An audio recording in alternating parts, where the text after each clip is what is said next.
World history. Cultures, states, and societies. To 1500. Prehistory. Chronology. 8 to 6 million years ago, bipedal hominids in Africa. 2.6 million years ago, Homo habilis begin to use tools. 43,000 BC, Homo sapiens expand out of Africa. 50,000 to 10,000 BC, Homo sapiens complete their migration to all continents. 22,000 to 14,000 BC, last glacial maximum. c. 9,000 BC, Younger Dryas event. c. 9,000 BC, Jericho reaches its height. c. 7,000 BC, Catalhook reaches several thousand inhabitants. 2000 BC, Paleo-Eskimos appear in the Arctic. 2000 BC, humans begin to make pottery. Introduction.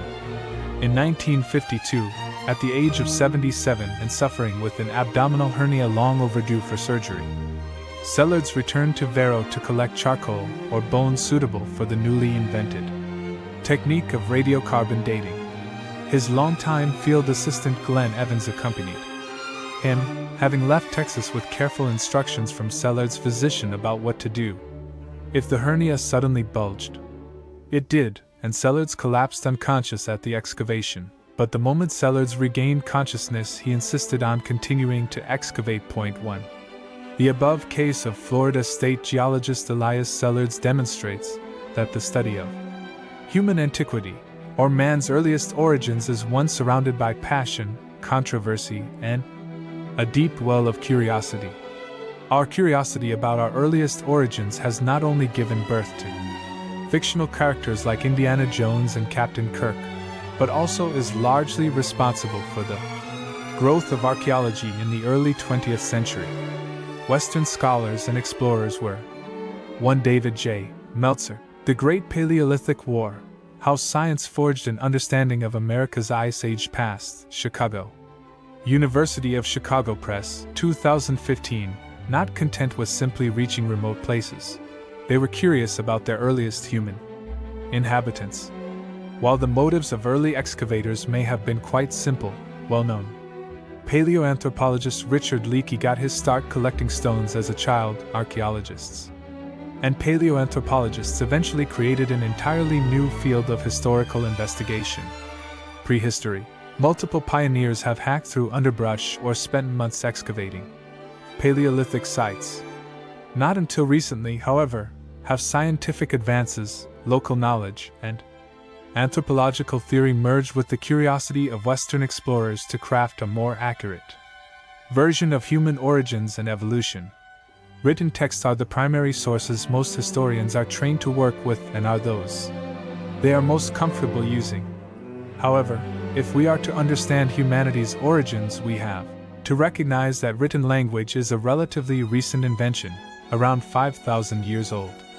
Therefore, much of what we know about human beginnings must be borrowed from the findings of colleagues in other disciplines like geology, botany, and archaeology. In all of the regions mentioned below, archaeologists have excavated and analyzed physical evidence relating to our prehistoric ancestors. Up until recent times, though, it was difficult to understand migration patterns and chronology without a method to determine the age of anything from a human skull to a cutting tool. Archaeologists in the 1930s and 40s used imprecise terms like stone bowl cultures, a nomenclature that referred more to the details of the articles unearthed than their historical context. Point 2. This began to change with the advent of radiocarbon dating or C14 dating in the 1940s. Through this method, we were able to place thousands of organic archaeological materials in their proper historical context even without textual evidence. For artifacts over 40,000 years old, the amount of radioactive carbon we can recover doesn't permit accurate measurement. However, we do have a number of techniques to trace human origins even further back, including aerial photography, side-scanning radar, and potassium-argon dating. All these techniques get around the lack of radioactive carbon in that they don't date the organic material, but instead the terrain in which they were found, allowing us to trace human origins back millions of years to the beginnings of bipedalism. The goal of this chapter, though, is not to trace human evolution from its beginnings, but to set the scene for the beginnings of civilization. In this chapter we will explore why hominids moved, how they survived, and how they came to develop agriculture. We also hope to lay out why humans in far-flung parts of the world responded similarly to changing conditions around them, and hence developed civilizations at roughly the same time. This chapter begins at the origins of bipedalism some 8 million years ago and brings us up to 8,000 years ago with the Neolithic era or New Stone Age. Bipedal hominids would develop during the Pliocene era and our closest ancestors during the more recent Pleistocene. Finally, modern Homo sapiens would appear during the Holocene. During the Holocene, humans would perfect tool usage during the Paleolithic era and would usher in agriculture during the Neolithic. Our chapter ends as humans prepare to enter the Bronze and Iron Ages. Human beginnings in Africa. The fossil record in Africa clearly establishes that a human lineage diverged there from African apes sometime between 8 to 6 million years ago. Beginning as far back as 8 million years ago, various species of hominids, the ancestors of modern humans or Homo sapiens, began to walk upright. This bipedalism would allow these hominids to use their hands to develop, craft, and use tools. Bipedalism would also eventually contribute to a move out of forests into the savanna, and turn hominids into big game hunters and gatherers, paleoanthropologists once theorized that hominids became bipedal to adapt to life in the grasslands. However, the fact that fossils of bipedal hominids were found alongside fossil remains of wood, seeds, and other forest dwellers has cast some doubt on that theory. In fact, bipedal hominids may have lived in the forest for some time.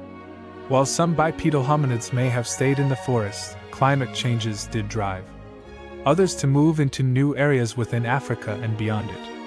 1.5.1 Climate, hominin and evolution, and migrations. As far as 30 million years ago, hominids were reacting to changes in their environment. Hominids refers to all great apes including humans and their ancestors. Hominins is often used when speaking more specifically about modern humans and their more recently extinct ancestors. We will use hominids here because it covers all of the groups we will reference, including modern humans. The Earth cooled, producing more fragmented environments. As already mentioned, some hominids may have stayed in the trees, but those that left the forest began to thrive in grasslands. These savannas and prairies expanded during the Miocene, the geologic era lasting from 24 to 2 million years ago. This grassland expansion prompted baboons and hominids to move out of the forest. During the Pliocene epoch, 5 to 1.6 million years ago, another series of environmental changes made these grasslands even more prevalent, leading to a transformation that geologists call the turnover pulse hypothesis. Animals with adaptations such as angled knee joints and arched feet survived on the grasslands, while those with longer arms or curved fingers who were better suited to the woodlands did not. For hominids, this favorable grassland environment meant the development of several closely related species. Large-toothed hominids known as robust Australopithecines appeared in southern and eastern Africa. 3. Towards the end of the Pliocene, around 2.4 million years ago, the first members of our genus, Homo habilis, appeared, the first hominid to make stone tools. The Pleistocene epoch, 1.6 million, 10,000 years ago, saw at least 25 periods of glaciation and warming. Glaciation resulted from dips in global temperature which had two major effects on hominid development. First, with sea levels dropping due to glaciation, hominids migrated to Australia and the Americas for the first time.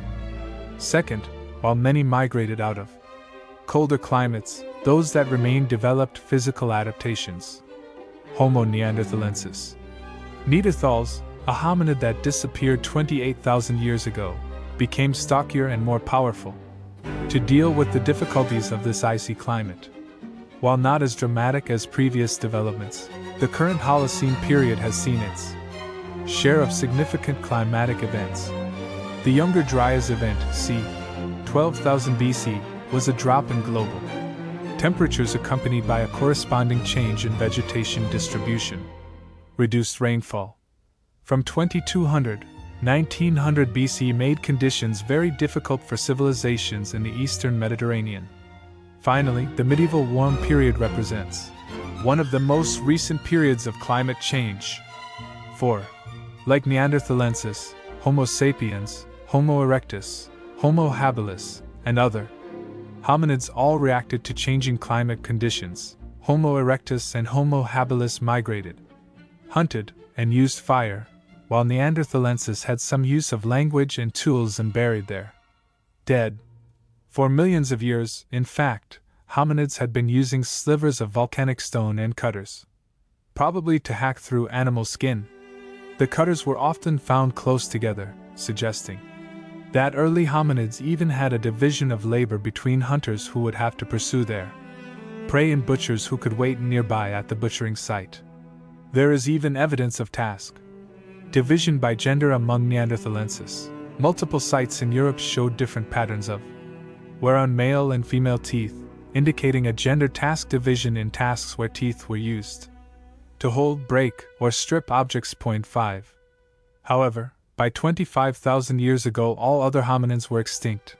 Only Homo sapiens sapiens, our species, survived. Paleoanthropologists attribute this survival to larger brains, durability, and ability to adapt to changing environmental conditions.